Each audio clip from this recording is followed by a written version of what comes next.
In this section, we are going to explore the precise definition of a limit. So, what do we know so far? So far, we have this. We've explored limit notation. We've looked at it graphically and with tables and with some algebraic techniques and with some laws even. And so we've had some experience up to this point with limits, but we've been working under this more intuitive definition than a precise mathematical definition. So that's what this section is about cleaning up, making our definition, our intuitive definition, a precise definition. So if we have a limit of a function as x approaches a equal to L, what we've worked with so far is this.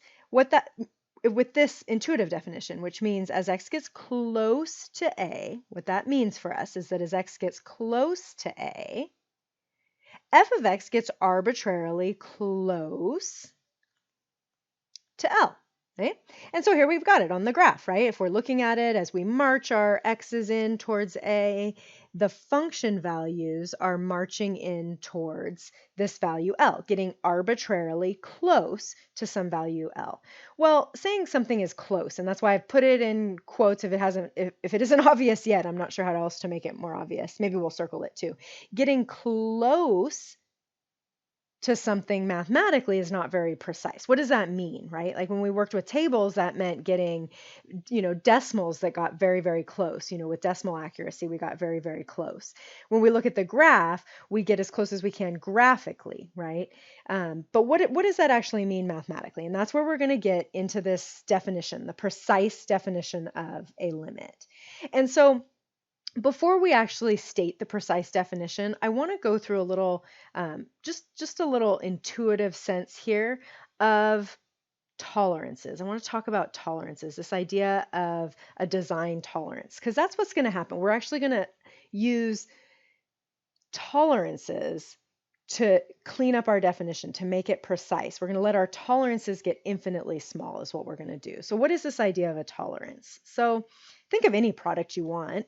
Any product that is manufactured has some sort of design specification. But that design specification will come with a tolerance, an allowable tolerance of error. Maybe the design is supposed to be a 2x4, right? You go to Home Depot, you're doing a do-it-yourself project, you're picking up a couple of pieces of lumber, you purchase a couple 2x4s and you bring them home.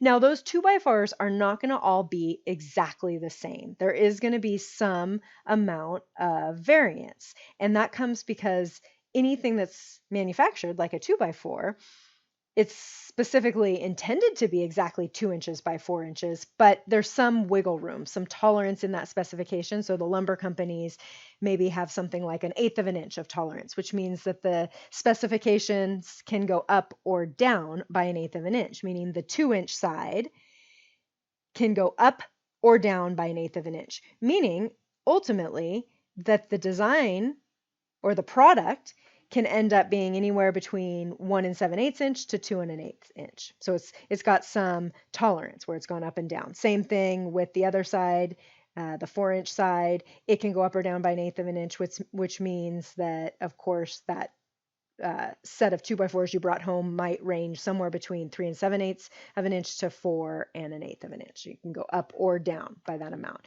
So this idea of a tolerance, right? In manufacturing, you have products and you're hoping they come out as close to the exact dimensions that you're looking for, but there's some amount of tolerance. Now, in lumber, the tolerance, 1/8 of an inch is actually a pretty large tolerance. And I don't know if that's exactly what it is. I just kind of made that up to have something to talk about.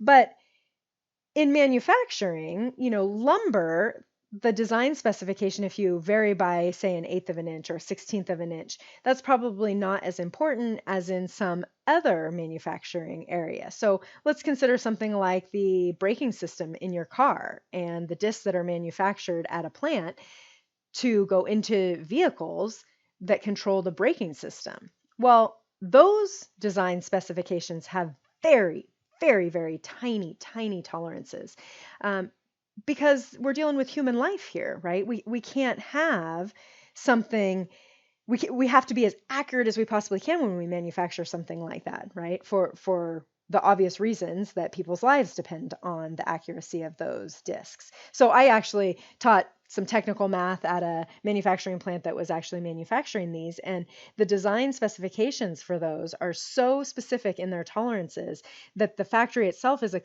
manufactures these in what's considered a clean space, where the people that are working, the technicians that are working to build these things, actually wear clean suits. They go through a vacuum to, suck off any dust that might be there. They work in a space that's constantly held in a air and temperature controlled environment, and it's very, very specific because there can be no room for air in something like that, or there has to be minimal room for air in something in a design like that.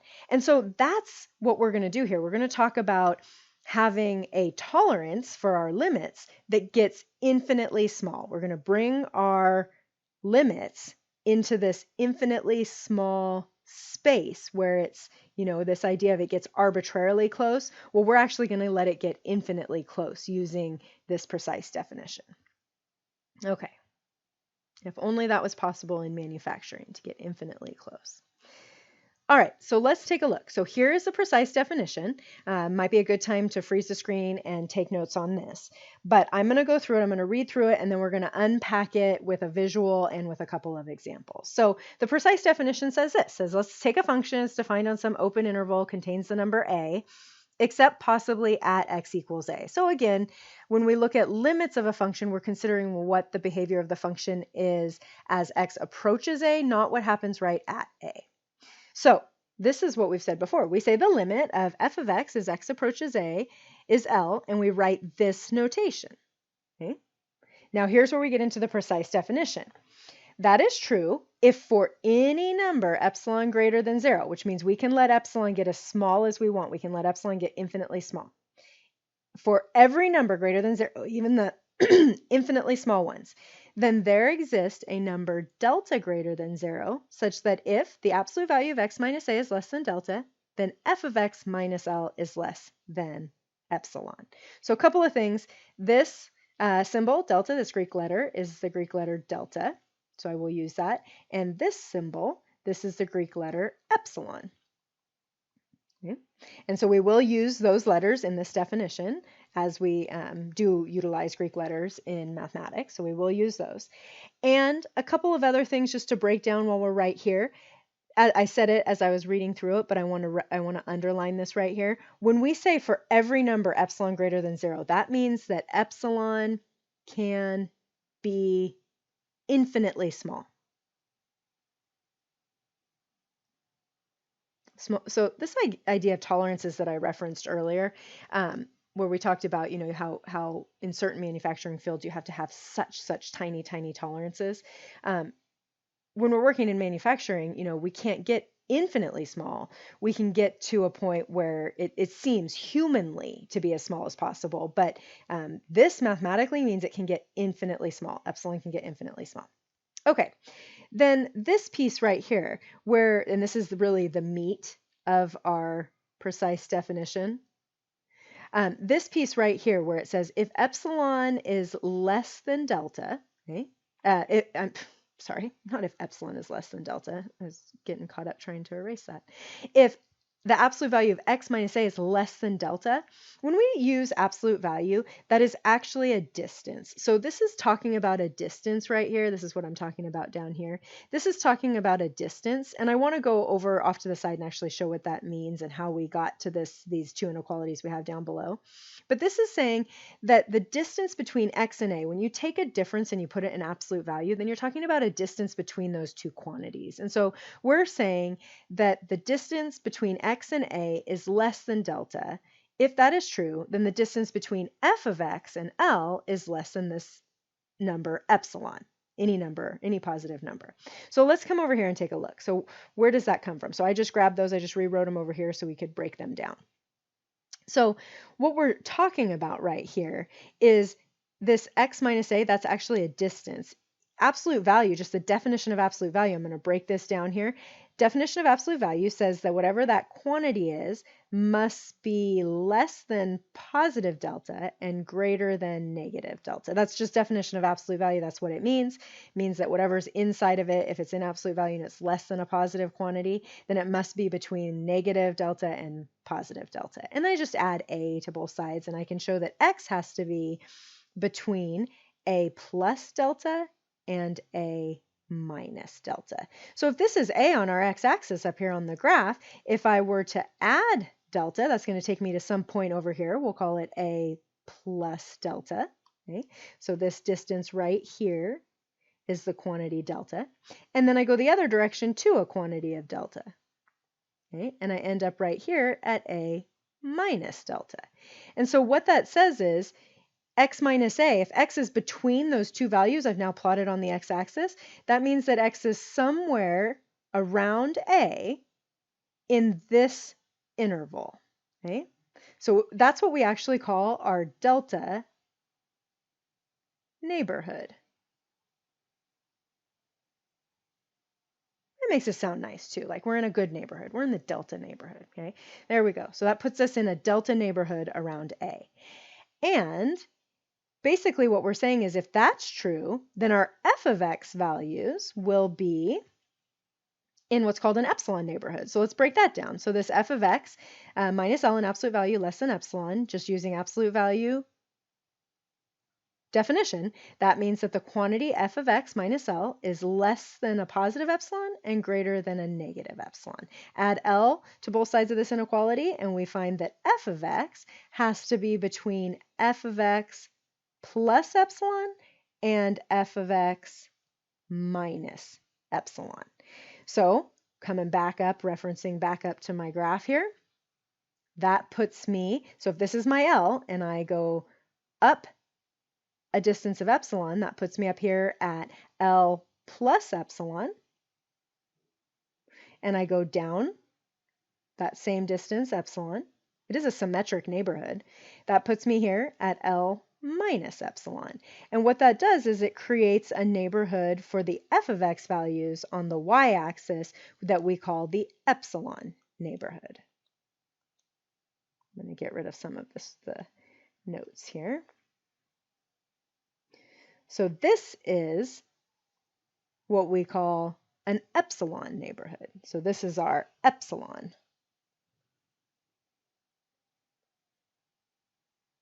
neighborhood. So that creates an epsilon neighborhood.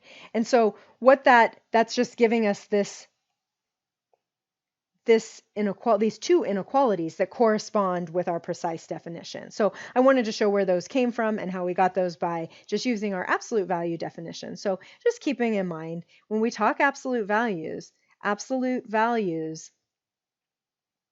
are distances, right? We're talking about distances. So we're just utilizing that idea that an absolute value is talking about a distance. And when it's a difference, when something in absolute value is a difference between two quantities, then the distance we're referring to is the distance between those two quantities. So x minus a in absolute value is meaning the distance between x and a, meaning x is no further than delta away from a.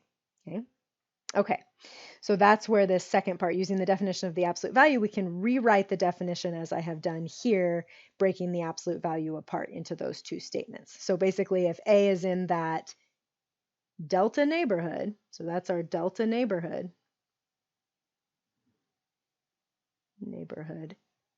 then f of x is in between, right? The L minus epsilon and L plus epsilon. F of x is in our epsilon neighborhood. So if we are looking at x values and they're in this specific delta neighborhood, then our f of x values have to be in our epsilon neighborhood, which is what we want. In order to have this definition, we want to make sure that our x values map to an f of x that is in that specific epsilon neighborhood for any given epsilon. Because what's going to happen is we are actually going to shrink this neighborhood down. This neighborhood is going to get shrunk down to just this infinitely small little tiny neighborhood is what we're going to do. Because remember, epsilon can be any positive value, which means it can get as small as we want. It can get infinitely small, as close to 0 as we need it to get. Okay. And then I included the mathematical shorthand for the precise definition as well. So I included that here with those mathematical symbols. You do not need to know that. That is not a requirement. But for those of you that are maybe thinking about going further into mathematics beyond the calculuses, knowing these symbols is kind of fun. So I included that there for you if you want to take a look.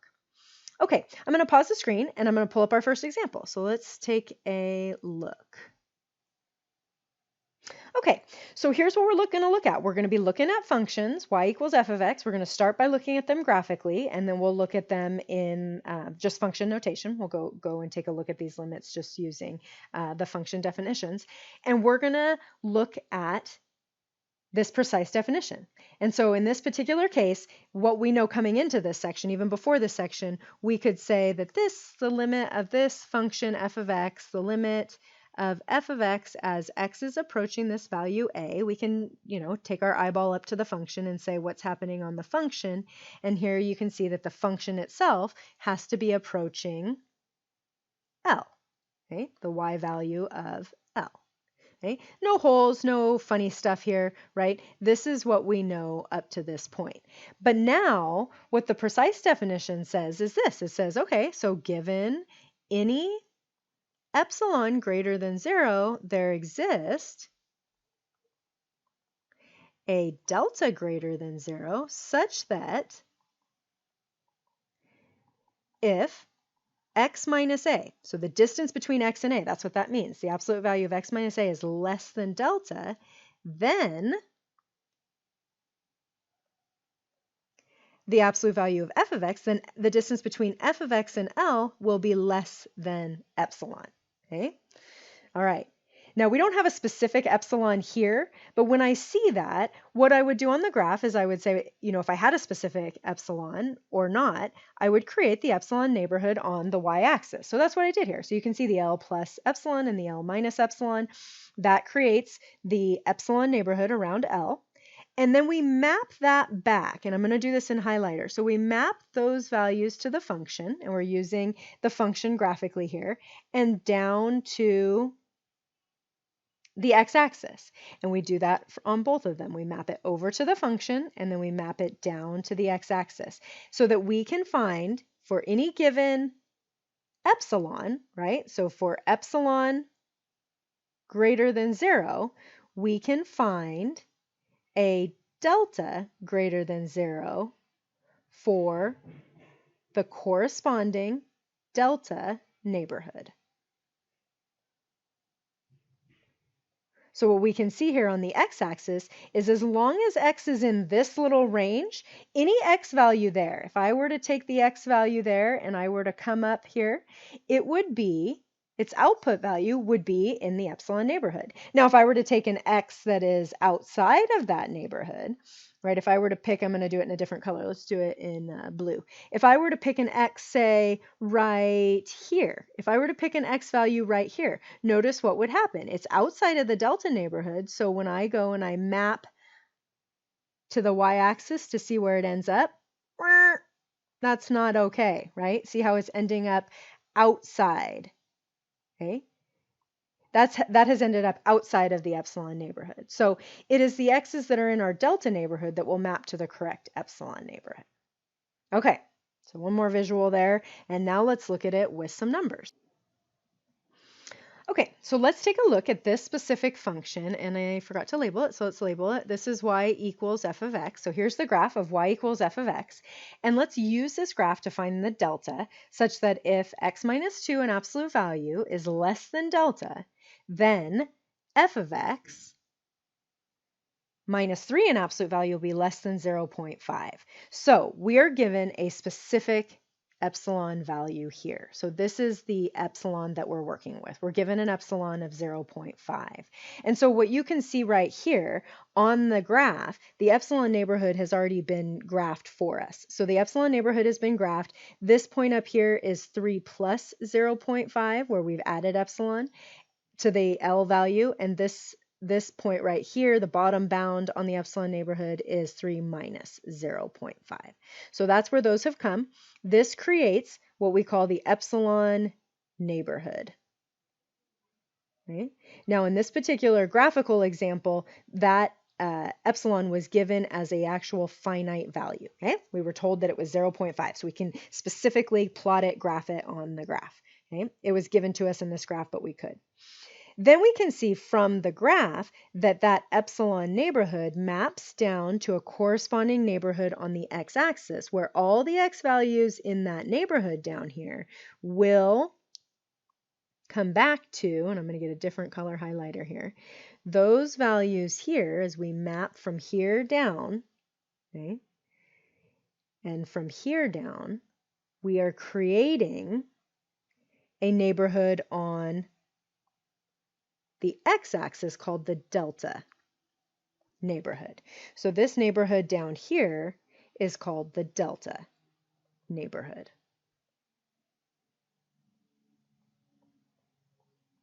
Okay, so that's what we've got here visually. We are actually given the epsilon and the delta neighborhood graphically, but we're asked to find what would be the corresponding delta so that every x value in that delta neighborhood would map into this epsilon neighborhood on the y-axis. All right, so get rid of some of the notation off of there. So just to start, this limit of f of x as x approaches 2, we can see graphically that this is what we're trying to show. This is what we're showing using the precise definition. So just to remind us, bring us back to how this connects to what we're talking about. There it is, right? There is the limit that we're looking at. We're looking at the limit of this function as x approaches 2 and showing that it is equal to 3. And we're talking about, okay, let's take a specific epsilon value, 0.5. Okay, what would be the corresponding delta neighborhood there? So what we do is we actually come down to the delta neighborhood. We've got 1.7 and 2.6 on either side. Those are the corresponding x values that correspond with the upper and lower bound on the epsilon neighborhood. So let's find delta. So we actually have to look at both sides here. It is not actually symmetric. Sometimes the neighborhoods are symmetric and sometimes they're not. The epsilon neighborhood is always symmetric, but the delta neighborhood is not necessarily always symmetric. So what we're going to do is we're going to look at, remember, we're looking at x minus a being less than delta. Keep that in mind. So we look at an x of 1.7 minus 2. 1.7 minus 2, of course, is negative 0.3, which equals 0.3. And we have to consider the other side. So 2.6 minus 2, that would give me 0.6 in absolute value, which is 0.6. Now, when we're talking about creating a neighborhood and making sure that the x values in that neighborhood map to the corresponding epsilon neighborhood on the y-axis, we have to take the minimum. You always have to do the minimum. So it must be the minimum value here, because if we take the maximum value, right, if I took the point, obviously the minimum value is the 0.3. If I took 0.6, then I would end up with, and I got to erase this so you guys can see on the graph, I could end up out here with x values. So if I took the 0.6 and I ended up over here at 1.4, think about that. Values in there, if I map them up to the graph, check it out. They are not, right? This is not in the right neighborhood. This value right here, that is not going to be in the epsilon neighborhood, right? It's not in the correct neighborhood. So I have to take the minimum of these two differences, of these two distances. So I have to take the minimum. Mathematically, we can write it this way. We can say take the minimum of the value 0.3 and 0.6, and that delta has to be equal to the minimum of those two. And so delta would be, obviously we can see we just discussed it, but delta would be 0.3. And that is our answer here for the delta. Delta would have to be 0.3 in order to be in the right neighborhood. So what that does is if we come to the graph, right, the 2.6 goes a little further to the right. And so if we were to look at this and to make sure that we end up in the right neighborhood, what we can do is we can go to 2.3 right here, and everything in that neighborhood, check it out, since we're within the 2.6, everything, all the x values that are in that neighborhood will map up, take their function values and map them to the y-axis. They will map to the correct neighborhood on the y-axis. So delta would have to be 3 here. Okay. Okay, so let's look at one more example here, and I think we'll probably just get through A on this video. So let's consider this guy. The limit of x squared as x approaches 5 is equal to 25. We know that. We can use direct substitution right there to show that. We could look at it graphically, and I have the graph right here. Right here's x equals 5. On the x-axis, obviously, the output value is 25, and the limit as we approach 5 from both directions is approaching that value. Okay, so we know that. We've got that. So now we're going to apply the precise definition, and for a specific epsilon. So in this case, it says for epsilon equal to 1, let's use this graph to find the number delta, to find a number delta, such that if the absolute value of x minus 5 is less than delta, so again, that right there is the delta neighborhood. Okay, so let's find some neighborhood here on the x-axis so that when it maps up to the y-axis, it will be within 1, an epsilon of 1 away from 25. Okay, so that's what we want to do. We're going to use the function itself. We have a specific function here, not just a generic graph. And, well, we also know the graph of x squared, so we can utilize the graph too. Okay, so let's do that. So let's do part A. So for part A, remember what we're doing here. Whenever we have a limit, when we take that limit and we're looking at this, the x minus 5, so we need to find a delta so that x minus 5 is less than delta when, if x minus 5 is less than delta, then f of x minus 25 will be less than 1. That's my specific epsilon in this case. So that's a specific epsilon. So let's break it down. So what does that mean? Well, we got to figure out first what that epsilon neighborhood is. So this means that f of x minus 25 is less than 1 and greater than negative 1. So you can use the absolute value definition here, add 25 to both sides. So that's between 26 and 24. So if you want to do it using that absolute value definition to find the bounds of your epsilon neighborhood, you can do that. I also think conceptually, it's pretty simple to look up here at your graph if you have a graph. And if epsilon is equal to 1, that means that you can go up 1 and you can go down 1. So we can add 1 or subtract 1. I'm going to zoom in on the graph because my line got all squiggly. And this is not going to be to scale, but we're going to do our best here. I want to visualize it. So I want to get in here. So adding 1 puts us up at 26. Subtracting 1 puts us down at 24. Okay, that is my epsilon neighborhood. So in order, when I have an epsilon equal to 1, that is where I need my f of x's to be mapped. I need to find a corresponding neighborhood on the x-axis so that all the x's in that neighborhood will map into this epsilon equals 1 neighborhood. It's too long of a word to squeeze in there. So there's my epsilon neighborhood. So I need to be somewhere in this open interval on the y-axis. Okay, so, well, where does that map to? So what would that correspond to? So let's drop these down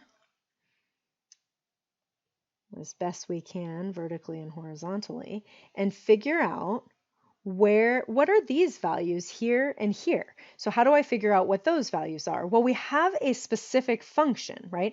On the previous example, we just used the graph and there was some numbers given right there. This doesn't have numbers given there, but we know what the epsilon neighborhood is. We know that the lower bound is 24 and the upper bound is 26. So to find these two values, let's go ahead and give them some names. Let me call this A and this B. And we know that A squared has to equal 24. And so A has to be just the square root of 24. And B squared is equal to 26. So B has to be the square root of 26. And we are only looking at the positive roots because we're looking at A and B being on the positive side of 0 here. There, of course, are some negative roots over in this area, but we're not looking at those. We're focused in on x equals 5 here. So what are those when we actually pop them into the calculator? And I did that ahead of time, so I'm just going to write them down. So the square root of 24 is approximately 4 so we have the decimal accuracy. So the square root of 24 is approximately 4.899. And the square root of 26 is approximately 5.099. Okay? All right, so that's what those values are. So I could fill those in right here on this graph. So this is 4.899. And again, this is totally not to scale. I had to zoom way in. Obviously, we're pretty close to 5 right here, so I'm like way zoomed in on the graph. Now we need to figure out what would be the appropriate neighborhood. This is not a symmetric, these two numbers are not symmetrically placed around 5. They're close to 5, but they're not symmetric around 5. So let's find delta, and it has to be the minimum. So we're going to have to consider the two pieces. We have to find delta. So we're going to take 4.899 and subtract 5, and we're going to take 5.099 and subtract 5. And here we're going to get 0.101, and here we're going to get 0.099. Okay, again, not exactly the same. They're close, right? Those are obviously pretty close, but they're not exactly the same. So remember that you have to find the minimum because you have to make sure all the x's in this neighborhood map to the correct value. So if you choose the larger one, what's going to happen on the other side is you could end up with some values that pop out. Like if we pick the larger one and we end up with a neighborhood that takes me to some x values like slightly outside of 5.099 or the square root of 26, then that could take me to a place where I'm actually mapping x values outside of my epsilon neighborhood. And we don't want that. So we have to make sure that we take the minimum of these two distances. So we're going to take the minimum. We have to set delta equal to the minimum of these two, 0.101. This is the mathematical way to show that. So we take the minimum, and of course, that is the smaller of the two. So delta is equal to 0.099. And that would give me the course. So as long as delta, and I did some rounding here. And so you know what I can do to make this even better is because it turns out that that is the minimum that it can be, but it can be even smaller. So check this out. I could say this. I could say delta can be less than or equal to that. Because of course, if that neighborhood works, right, if I create a little neighborhood here, it's going to be slightly less than, I'm sorry, I went the wrong direction there. It's going to be slightly less on this. Oh no, I just lost my x-axis. What happens when my videos go for too long? I start losing things when I graph here. Okay, let's put that back in. There we go. All right, so it's going to be, the neighborhood's actually going to look something like that. Okay, and there's my little delta neighborhood. Okay, it's a little shy of the 4.899. There's a little gap there. I know it's hard to see. It's a little bit shy there, but as long as we're in that neighborhood and any smaller neighborhood, so that's why I can actually say delta can be anything less than that value. Because even if we were in a smaller neighborhood, right, even if we got closer, that would just be even better. Because if we were even in a smaller neighborhood, we would be even closer to 25. That would bring me this direction. So, we can be even closer, but we can get up to that neighborhood. There, it is a little bit shy of that line right there, but we can be even smaller. So the idea that we could be even smaller when we're looking at it, and so we can use that less than or equal to if you wanted to. You could say equal to as long as it's the minimum, but you could even use less than or equal to because that will work as well. Okay. So that's a lot to unpack. So take a look at those. We could do it again. We could do the same thing for part B. I'm going to stop the video here. We could do the same thing for part B, except our epsilon neighborhood would change and it would be 24.5 and 25.5. And we'd have to find the corresponding x values and then look at the minimum distance away from 5 to find our delta. But what this does is, so now we're actually playing around with some specific epsilon values like 1 and 0.5, but we could do this for any epsilon. So keep that in mind. We could do this for any epsilon. We're doing it for a specific epsilon, but we could do it for any epsilon, and we could find a corresponding delta neighborhood. And that is what the precise definition says. It says that if you had any epsilon, if you can find this corresponding delta neighborhood so that all the x's in that neighborhood map to the appropriate epsilon neighborhood, then you've got a limit. That's the definition of a limit. That's what it means to be arbitrarily close. Okay, so let's go back. So that's what it means. This idea, that we've now cleaned this up. That's what it means to be arbitrarily close. It means that for any epsilon that we choose, we can find a corresponding delta that would map points on the x-axis, we can find a corresponding delta neighborhood so that all the x's in that neighborhood would map into the epsilon neighborhood on the y-axis. So this idea of arbitrarily close means we can shrink epsilon down and we can get infinitely close to that L value.